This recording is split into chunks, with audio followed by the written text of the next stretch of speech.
अगर आपको अपने डर पे जीत हासिल करनी है तो आपको अपने साइकोलॉजिकल सिम्टम्स पे कंट्रोल करना पड़ेगा। सिंपल वर्ड्स में बोलूं तो अपने ब्रेन को इतना पावरफुल बनाना पड़ेगा कि वो डर को जीत ले।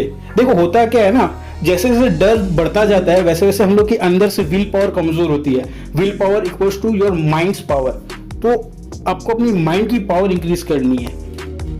इस वीडियो को देखने के बाद आपको कोई भी डर नहीं सताएगा, चाहे वो ऊंचाई से गिरने का डर हो, पानी का डर हो, सोशल फोबिया हो, किसी से लड़ने का डर हो, जानवरों का डर हो या कोई भी डर हो। सबसे पहले हम ये जानते हैं कि what is fear and how it takes control of your body. ये आपकी बॉडी को कंट्रोल कैसे करता है बिना आपकी इजाजत के। फियर एक नेचुरल सिक्योरिटी सिस्टम है in the human brain to protect us from doing all kind of crazy things. For example अंधेरे का डर या भूत का डर, इस बात को ऐसे समझते हैं, पहले के जमाने में जब आदि मानव लोग, केवमैन्स लोग रात को बाहर जाते थे खाना ढूंढने के लिए तो शेर चीता उनको मार देते थे। तो बाकी केवमैन्स या आदि मानव को क्या लगता था कि अंधेरे में कुछ तो ऐसा है जो उनके दोस्तों को मार देता है। तो उनके मन में डर बैठ गया कि क्या तो वहां पे भूत है या फिर कुछ ऐसी एंटिटी है जो उनको नुकसान पहुंचाती है। एंड सेकेंड एग्जाम्पल आ जाता है द फियर ऑफ फाइट। इसको ऐसा समझते हैं, जब राजा महाराजा के टाइम पे युद्ध हुआ करते थे तब और अभी के टाइम पे जब भी युद्ध होते हैं, जो बॉर्डर वाले एरियाज के लोग होते हैं वो बहुत डरे हुए रहते हैं, क्योंकि उनको पता है अगर एक बम भी उन पे गिर गया तो वो लोग मारे जाएंगे। और पहले के जमाने में जब युद्ध हुआ करते थे तब भी तीर और भालों से लोग मरते थे। ये दो डर तो सबको होता है, अंधेरे का डर, भूत का डर और लड़ाई का डर। इन शॉर्ट ह्यूमन ब्रेन ने डर का कॉन्सेप्ट ही ऐसा बनाया है कि हम लोग कोई भी ऊट पटांग चीजें नहीं करें, जैसे भाले को पेट में घोंप लेना या फिर ऊंचाई से कूदना या अंधेरे में आंख पे पट्टी बांध के दौड़ना, जिससे हम लोग प्रोटेक्टेड रहें। ये तो था डर का साइकोलॉजिकल कॉन्सेप्ट। एंड नाउ जानते हैं फिजियोलॉजिकल कॉन्सेप्ट। डर हमारी बॉडी को कंट्रोल कैसे करता है। हमारी बॉडी डर जाने या चौंक जाने पे दो चीजें फॉलो करती है, फाइट और फ्लाइट। नाउ फाइट कब करती है? जब उसको पता होता है कि सामने जो ऑब्स्टेकल आया है या फिर जो फियर है आपका, उसको आप जीत सकते हो तो वो उससे लड़ती है। फॉर एग्जाम्पल कोई छोटा बच्चा आपको डरा रहा है तो आप उसको मार के भगा सकते हो। And on the other hand flight कब यूज करती है? जब किसी ऊंचाई से आप नीचे देख रहे हो, पानी में गिर रहे हो, भूत का डर है, बॉडी को पता है वो उससे जीत नहीं सकती, तो वो क्या करेगी? आपको भागने पे मजबूर करेगी। ये जो फ्लाइट वाले फियर्स होते हैं, जैसे भूत का डर हो गया, लड़ने का डर हो गया, ऊंचाई से गिरने पड़ने या पानी का डर हो गया, इनको कैसे ओवरकम करें। इन दिस वीडियो मैं आपके साथ शेयर करूंगा 3 टिप्स जिन्हें फॉलो करके विद इन 7 डेज आप अपने इन फ्लाइट वाले डर से कंप्लीटली छुटकारा पा सकते हो। अगर आप एक फर्स्ट टाइम व्यूअर हैं तो सब्सक्राइब कर ले त्रिनेत्र फिटनेस चैनल को, क्योंकि मैं देता हूं health and fitness related real and quality information, और बन जाइए हमारी हेल्दी फैमिली के एक हेल्दी मेंबर। हमारी फर्स्ट टिप है कंज्यूमिंग हेल्दी फैट्स।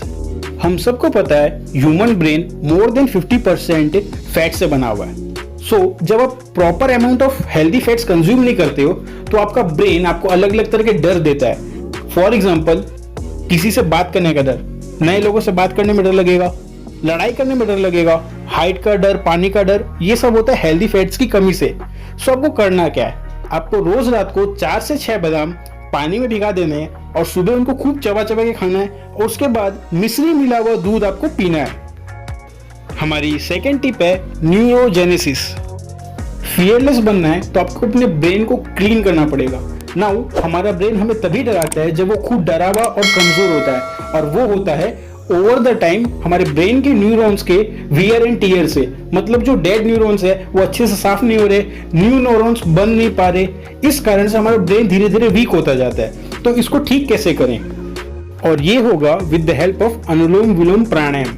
जब हम अनुलोम विलोम प्राणायाम करते हैं और अपनी नाकों से ऑल्टरनेटली सांस लेते हैं तो हमारे ब्रेन के both the right and left hemispheres alternately activate and deactivate होते हैं। इससे होता क्या है, जो हमारे ब्रेन में एक्टिव न्यूरॉन्स है वो सुपर एक्टिव हो जाते हैं, एक तरह से उनमें बिजली आ जाती है। जो डेड न्यूरॉन्स है जिनमें बिजली नहीं आ रही है, तो ब्रेन इतना पावरफुल है, इतना समझदार है कि वो उन डेड न्यूरॉन्स को कंज्यूम कर लेता है, फैट में कन्वर्ट करके खा लेता है और उनकी जगह पे न्यू न्यूरॉन्स का निर्माण चालू कर देता है, उनको बनाने लग जाता है। बट इसका एक टाइम पीरियड है कि एक स्पेसिफिक टाइम के बाद ही वो ये काम चालू करता है, और वो है 15 मिनट्स।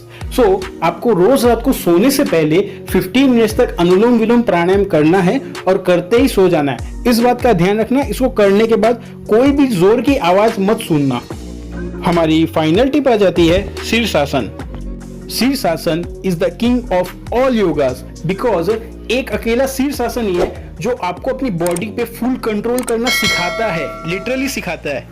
फियर से जो बॉडी में फ्लाइट सिंड्रोम होता है, जिससे हम क्या तो भागने का सोचते हैं या फिर डर के मारे स्थिर हो जाते हैं, सुन्ने हो जाते हैं पत्थर जैसे, वो होना बंद हो जाता है शीर्षासन रेगुलरली परफॉर्म करने से। ऐसा किस लिए? बिकॉज शीर्षासन करने से फर्स्टली हमारे ब्रेन में हेल्दी ब्लड आता है, जिससे हमारे ब्रेन के अंदर किसी भी प्रकार की वीकनेस होती है जिससे हमें डर लगता है, वो दूर होने लग जाती है over the time. And secondly शीर्षासन परफॉर्म करने में जो हमें बैलेंस चाहिए, उस बैलेंस की मदद से हमारा जो फ्लाइट सिंड्रोम है वो भी कंप्लीटली क्योर हो जाता है और आपका डर धीरे धीरे खत्म होने लग जाता है। तो ये थी आज की वीडियो। आपके स्क्रीन के ऊपर ब्रेन पावर इंक्रीज करने की एक और वीडियो चल रही है, वो आप देख लेना। और अगर आपका कोई भी क्वेश्चन है हेल्थ एंड फिटनेस रिलेटेड तो कमेंट करना मत भूलना। I will try my best to help you out. Jai Hind, Vande Mataram.